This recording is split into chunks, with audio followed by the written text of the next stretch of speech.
اچھا، اکثر سنا ہے کہ اللہ تعالیٰ نے جب اپنی کسی خاص قوم کی طرف کسی رسول کو بھیجا تو جب اس قوم نے رسولوں کو جھٹلا دیا تو اللہ تعالیٰ نے اس قوم کو برباد کر دیا، جبکہ ہسٹری میں ہم دیکھتے ہیں کہ حضرت عیسیٰ علیہ السلام جس قوم کی طرف گئے تھے انہوں نے حضرت عیسیٰ علیہ السلام کو جھٹلا دیا، لیکن یہ نہیں پتہ چلتا کہ اللہ تعالیٰ نے اس قوم پہ بھی عذاب بھیجا ہو۔ تو اس کی کیا وجہ ہے؟ کیونکہ کہا جاتا ہے کہ اللہ تعالیٰ کی سنت یہی ہے کہ جب رسولوں کو جھٹلایا جاتا ہے تو اس قوم کو برباد کر دیا جاتا ہے، تو اس کی کیا وجہ ہے؟ صحیح بات آپ نے کہی ہے اور بہت اچھا ہے یہ،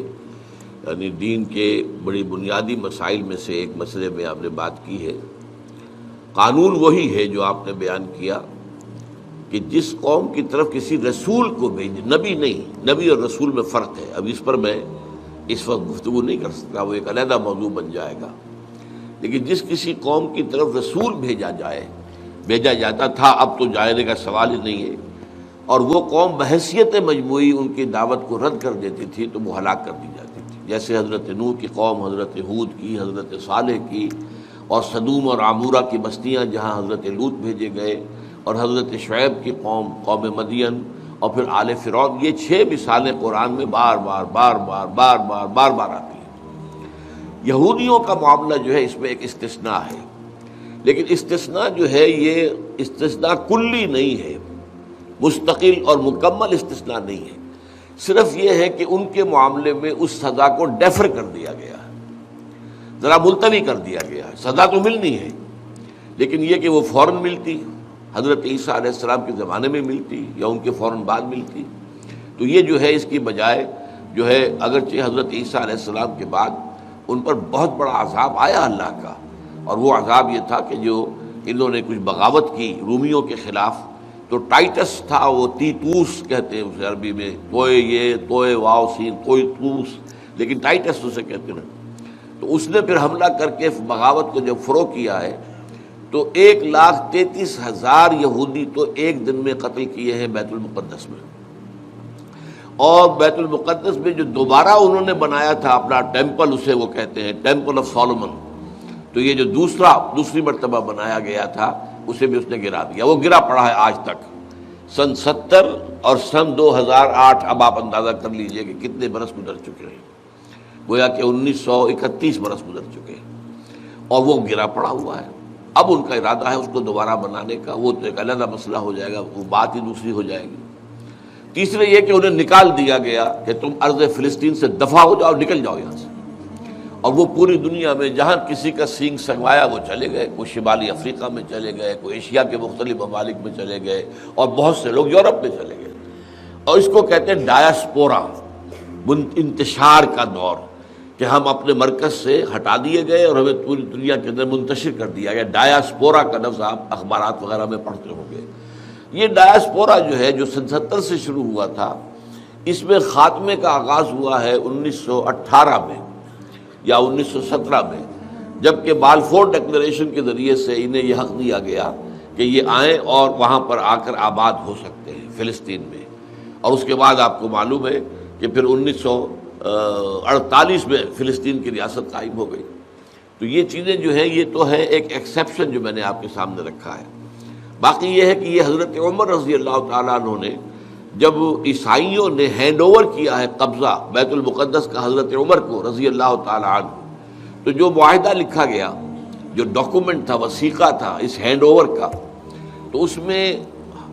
عیسائیوں کی طرف سے یہ شرط لکھوائی گئی کہ یہاں آپ کسی یہودی کو نہیں آنے دیں گے۔ تو حضرت عمر رضی اللہ تعالیٰ عنہ نے فرمایا نہیں، ایسا نہیں، یہودی یہاں آ سکتے ہیں، اپنے جو بھی مقدس مقامات ہیں ان کی زیارت کر سکتے ہیں، لیکن آباد نہیں ہو سکتے، یہاں آ کر وہ مکان خرید لیں کہ یہیں رہیں گے، دکان خرید لیں کہ یہیں کا، یہ نہیں،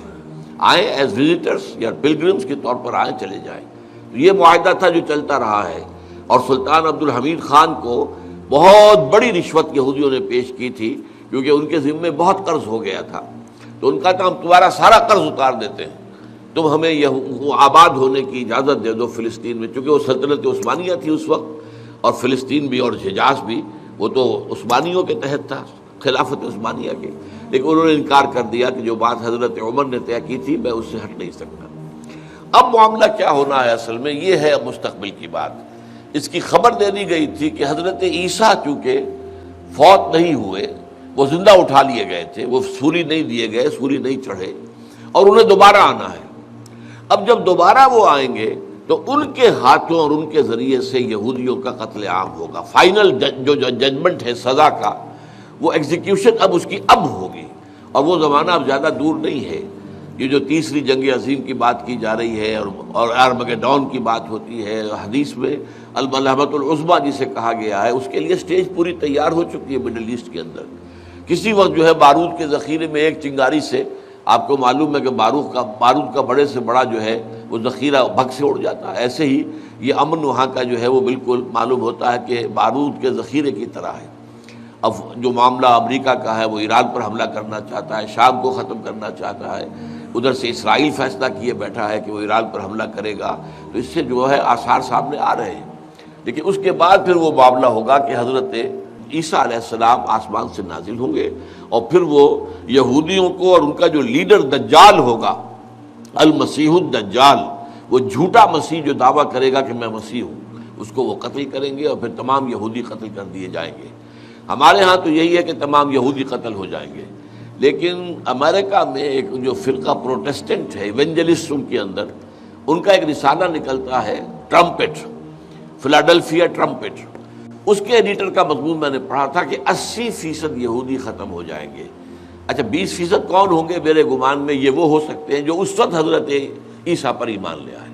حضرت عیسیٰ پر اگر اس وقت بھی ایمان لے آئیں گے تو اللہ بخش دے گا، بچا دے گا، اگر نہیں لائیں گے تو پھر پوری کی پوری یہودی قوم کو برباد ہونا ہے، اسی طرح جیسے کہ قوم نوح، قوم ہود، قوم صالح، قوم شعیب، قوم لوط اور آل فرعون میں یہ ہونا ہے۔ تو وہ قاعدہ کلیہ صحیح ہے، استثناء صرف یہ ہے کہ اس سزا کو مؤخر کیا گیا ہے یہود کے لیے۔ دین کی بات پھیلانا صدقہ جاریہ ہے، ثواب کی نیت سے ویڈیو کو شیئر ضرور کیجیے۔ جزاک اللہ۔